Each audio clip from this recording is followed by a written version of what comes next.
sa inyong lahat mga ka-Gameyard, kamusta kayo?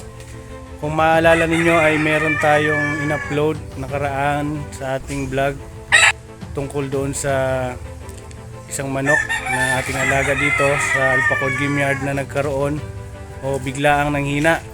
So ngayon ay update ko kayo sa mga nakapanood noon ay dahil magandang balita mga ka-Gameyard, dahil merong improvement, dahil nakakatayo na siya.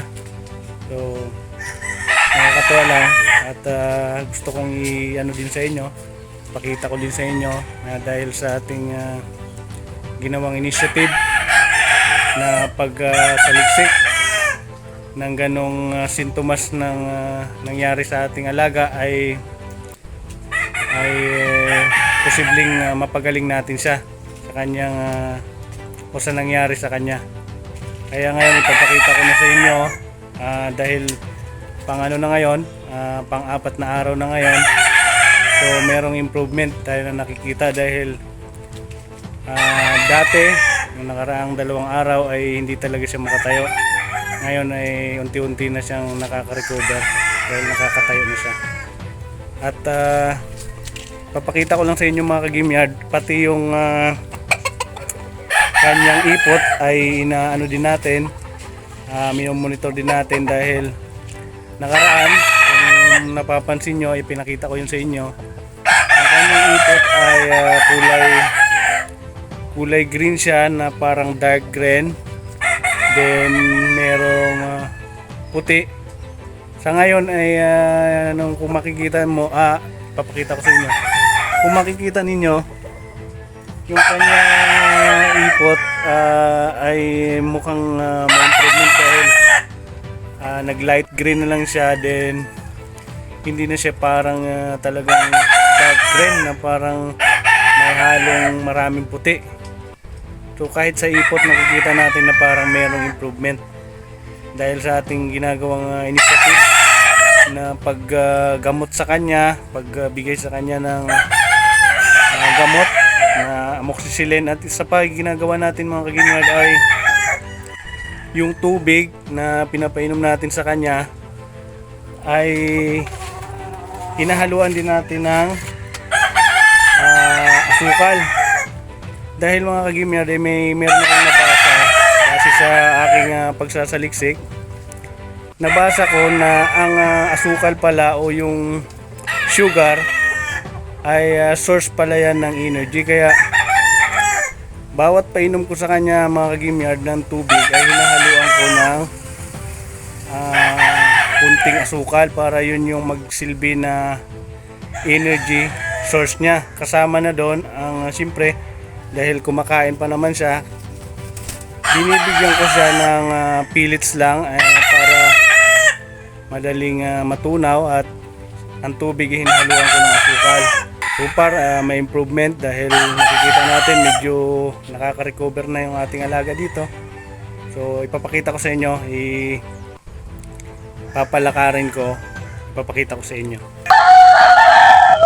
Ito na po siya mga ka-Gameyard. Kung makikita nyo, hindi na siya talagang parang nagda-dark red ang mukha. Tapos medyo maliksi na siya. So, sayang ito yung ginagawan ko ng short video na ang dami nagbi-views dahil pogi kaya lang medyo maikli lang yung niya, yung buntot. Binabansagan ko na asel mga ka-Gameyard. Tingnan nyo, ito papatayo ko na.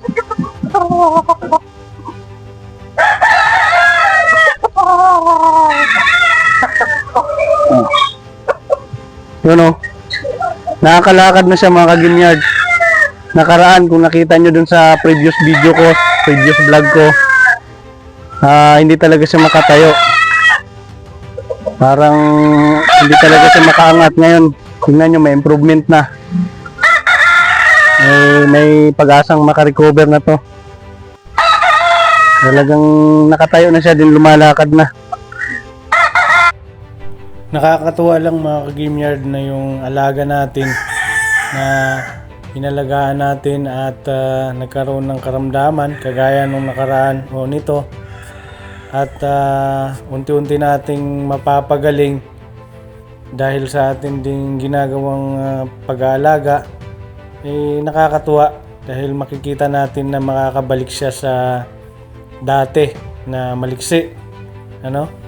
At nakakatuwa lang mga ka-Gameyard dahil itong itong manok na ito ay pinalahi ko pa nakaraan. Nagkaroon na nga ng 4 na itlog ang inahin na kanyang kaparis nito. So sana nga ay mapisa yon, pero siguro hindi rin magiging healthy yung magiging sisiw noon kung mapisa man yung 4 na itlog na yon, dahil nung time na isinalang natin itong broodcock natin na ito ay masama na pala yung kanyang karamdaman o may nararamdaman na pala siyang hindi maganda sa katawan. Kaya siguro hindi din maging maayos kung fertile man ang itlog na yon, hindi rin magiging maayos yung mga sisiw nun. At mga ka-Gameyard, gusto ko lang i-grab ang opportunity na to para magpasalamat sa aking mga subscriber dito sa Alphacord Gameyard. Umabot na tayo sa 3,000, halos 3,300 na tayo dito sa Alphacord Gameyard. Maraming salamat sa inyo sa patuloy na pagsuporta at sa mga nagla-like, share at nagsusubscribe sa atin. Maraming salamat sa inyo mga ka-Gameyard. Sana ay patuloy ninyong suportahan at tangkilikin ang ating mga bagong upload dito sa Alphacord Gameyard. Marami pa tayong gagawing mga content na related sa manok, no? Mga genetics, mga kung ano-anong term na ginagamit sa pagmamanok para mas lalawak pa ang kaalaman ng ating mga ka-Gameyard. Maraming salamat at kita-kits sa susunod na video. Gusto ko nga lang din pala i-flex sa inyo mga ka-Gameyard yung gamit ko na stand o tripod sa pagbablog, no?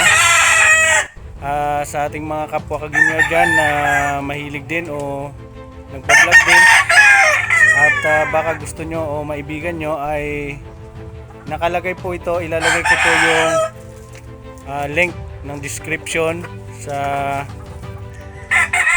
video, dahil mayroon po tayong mag-i-earn po ako ng komisyon para po makatulong sa paggawa pa ng mas maraming content sa ating mga kapwa ka-Gameyard. Ilalagay ko po ang link sa may gusto po at maibigan na magkaroon din ng tripod na pang vlog, no? Stand sa cellphone pang gamit sa pag-vlog.